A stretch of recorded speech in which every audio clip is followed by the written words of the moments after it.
Hello നമസ്കാരം, ഞാൻ Bindu Vipin. ബിന്ദുസ് spices വേൾഡിലേക്ക് എല്ലാവർക്കും സ്വാഗതം. വെള്ളക്കടല കൊണ്ട് തയ്യാറാക്കുന്ന അതീവ രുചികരമായ ഒരു വിഭവമാണ് ഇന്നത്തെ എൻ്റെ റെസിപ്പി. ഈ റെസിപ്പി ഇഷ്ടമാവുകയാണെങ്കിൽ ലൈക്ക് ചെയ്യാനും ഷെയർ ചെയ്യാനും കമൻറ്റ് ചെയ്യാനും മറക്കരുതേ. പിന്നെ ഇതുപോലുള്ള റെസിപ്പീസിന് വേണ്ടി എൻ്റെ ചാനൽ സബ്സ്ക്രൈബ് ചെയ്യാനും ബെൽ ബട്ടൺ പ്രസ് ചെയ്ത് ഓൾ എന്ന ഓപ്ഷൻ കൊടുക്കാനും മറന്നു പോകരുത് കേട്ടോ. അപ്പോൾ കറുത്ത കടല കൊണ്ട് ഉണ്ടാക്കുന്നത് പോലെ തന്നെ വെള്ളക്കടല കൊണ്ടും എങ്ങനെയാണ് ടേസ്റ്റിയായ ഉപ്പേരി തയ്യാറാക്കുന്നതെന്ന് നമുക്ക് നോക്കാം. ഇതിനു വേണ്ടി 1/4 കിലോ വെള്ളക്കടലയാണ് ഞാൻ എടുത്തിരിക്കുന്നത്, 250 ഗ്രാം. ഇത് തലേ ദിവസം രാത്രി മുഴുവനും വെള്ളത്തിൽ കുതിർത്തി വെച്ച കടലയാണ്. രാവിലെ എടുത്തിട്ട് നന്നായി കഴുകി വൃത്തിയാക്കി. ഇനി ഇത് നന്നായിട്ടൊന്ന് വേവിച്ചെടുക്കണം. ഒരു കുക്കർ എടുക്കാം. കുക്കറിലേക്ക് ഈ കടല ഇട്ട് കൊടുക്കാം. ഇനി ഇതിലേക്ക് 1 ടീസ്പൂൺ മഞ്ഞൾപ്പൊടിയും ആവശ്യത്തിന് ഉപ്പും ഇട്ട് കൊടുക്കാം. ഇനി കുറച്ച് വെള്ളം കൂടി ഒഴിച്ചു കൊടുക്കണം. വെള്ളത്തിൻ്റെ അളവ് എന്ന് പറയുന്നത് കടലയുടെ മുകൾ ഭാഗത്ത് നിൽക്കുന്ന രീതിയിൽ വെള്ളം ഒഴിച്ചു കൊടുക്കാം. ഇനി കുക്കർ അടച്ച് വെച്ച് നന്നായിട്ട് വേവിച്ചെടുക്കണം. ഇത് വെള്ളക്കടലയാണ്, കറുത്ത കടലയുടെ അത്ര വേവ് ഇതിനുണ്ടാവില്ല. എന്നാലും 3-4 വിസിലടിപ്പിക്കാം കേട്ടോ. അപ്പോൾ നമുക്ക് വെള്ളക്കടല വേവിച്ചെടുക്കാം. വെള്ളക്കടല വേവുന്ന സമയം കൊണ്ട് നമുക്ക് കുറച്ച് സാധനങ്ങൾ റെഡിയാക്കി എടുക്കാനുണ്ട്. ഇതിലേക്ക് കുറച്ച് ചുവന്നുള്ളിയും വെളുത്തുള്ളിയും നന്നാക്കി എടുത്തിട്ടുണ്ട്. ഇത് വളരെ സിമ്പിളായിട്ട് തയ്യാറാക്കുന്ന ഒരു ഉപ്പേരി ആയതുകൊണ്ട് ഒരുപാട് ഇൻഗ്രീഡിയൻസ് ഒന്നും വേണ്ട. ഇനി ഈ ചുവന്നുള്ളിയും വെളുത്തുള്ളിയും വട്ടത്തിൽ ചെറുതായി അരിഞ്ഞെടുക്കുക.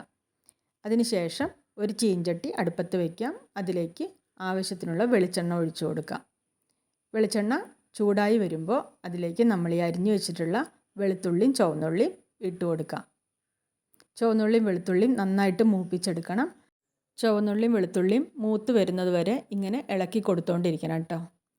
ഈ സമയത്ത് നമുക്ക് കുക്കറൊന്ന് തുറന്ന് നോക്കാം. നമ്മുടെ കുക്കറിൽ വെള്ളക്കടല നന്നായി വെന്ത് വന്നിട്ടുണ്ട്.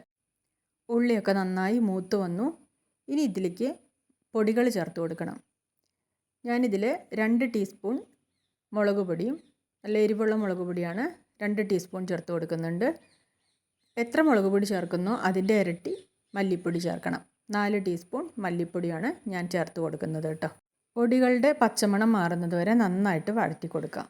പച്ചമണമൊക്കെ മാറിക്കഴിയുമ്പോൾ പൊടികൾ ചെറുതായിട്ടൊന്ന് മൂത്ത് വരുമ്പോൾ അതിലേക്ക് നമ്മൾ വേവിച്ച് വെച്ച വെള്ളക്കടല ചേർത്ത് കൊടുക്കണം.